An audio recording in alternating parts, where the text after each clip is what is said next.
Hello friends, you are most welcome to your own YouTube channel that is Shruti Classes SB Sir।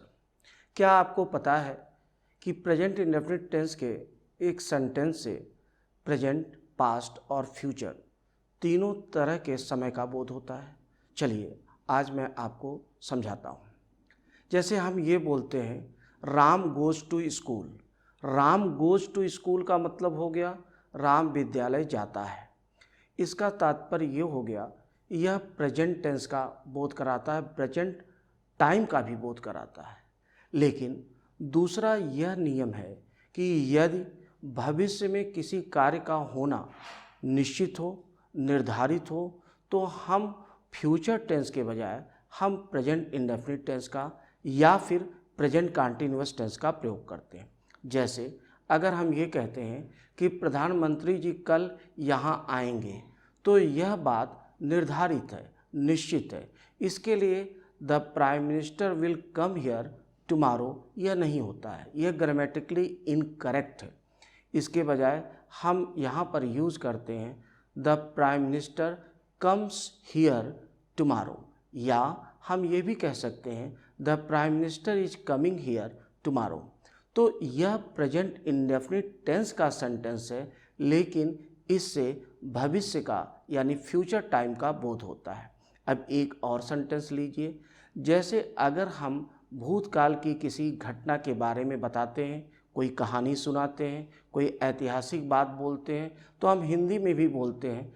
अगर हम इस तरह से बात सुना रहे हैं कि अब अकबर राणा प्रताप पर आक्रमण करता है, राणा प्रताप बहादुरी से लड़ते हैं, लेकिन अकबर उन्हें हरा देता है, तो यह सेंटेंस तो प्रेजेंट इंडेफिनिट टेंस का है, लेकिन इससे पास्ट टाइम का बोध हो रहा है। Now Akbar attacks Rana Pratap fights bravely but Akbar defeats him. तो ये जो सेंटेंसेज हैं ये प्रेजेंट इंडेफिनिट टेंस के हैं, लेकिन जो टाइम का बोध हो रहा है वह पास्ट का है। अब तीन चीज़ें निकल कर के आती हैं प्रेजेंट इंडेफिनिट टेंस के सेंटेंस से। जब हम वर्तमान की बात बोलते हैं तो तब भी उसका अर्थ निकलता है। हम फ्यूचर के किसी निर्धारित या निश्चित समय के लिए, निश्चित घटना के लिए जो चीज़ निश्चित होती है उसके लिए भी हम प्रेजेंट इंडेफिनिट टेंस का प्रयोग करते हैं, और भूतकाल की किसी घटना के लिए हम प्रेजेंट इंडेफिनिट टेंस का प्रयोग करते हैं। अब कुछ एग्जाम्पल्स और लीजिए और इसको पूरी तरह से समझिए। अगर हम ये बोलते हैं I teach English, I teach English का मतलब हो गया मैं अंग्रेजी पढ़ाता हूँ। यह प्रेजेंट टाइम भी है और यह प्रेजेंट इंडेफिनिट टेंस भी है।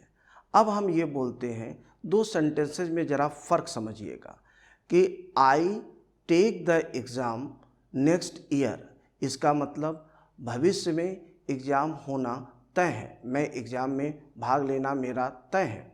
दूसरा हम ये बोलते हैं I shall take the exam next year, इसका मतलब भविष्य में यह मेरी योजना है कि मैं अगले वर्ष एग्ज़ाम दूंगा। दोनों की हिंदी में अगले वर्ष एग्ज़ाम दूंगा, लेकिन जो पहला सेंटेंस आपने बोला I take the exam next year, इसका मतलब हुआ कि यह निश्चित है, निर्धारित है। और दूसरा जो आपने बोला कि I shall take the exam next year, इसका मतलब ये हो गया कि भविष्य में यह कार्य करने की मेरी योजना है। अब तीसरे सेंटेंस पे आते हैं। हम जैसे मान लीजिए कि किसी सीरियल की बात करते हैं, आप टीवी सीरियल देखते हैं, उसमें हम बोलते हैं टीवी सीरियल समाप्त हो चुका होता है और हम ये बताते हैं कि इसके बाद हीरो आता है, वह दरवाजे को नॉक करता है, जबकि यह पास्ट में घटना घटित हो गई। लेकिन आप हिंदी में भी इस तरह से बोलते हैं और इंग्लिश में हम बोलते हैं कि there after the hero comes. तो द हीरो कम्स जो हुआ वह तो प्रेजेंट इंडेफिनिट टेंस का सेंटेंस है, लेकिन यह जो समय है यह पास्ट है। तो मुझे पूरी उम्मीद है कि अब आपको यह समझ में आ गया होगा कि प्रेजेंट इंडेफिनिट टेंस के सेंटेंसेस से हम तीन तरह का प्रयोग करते हैं।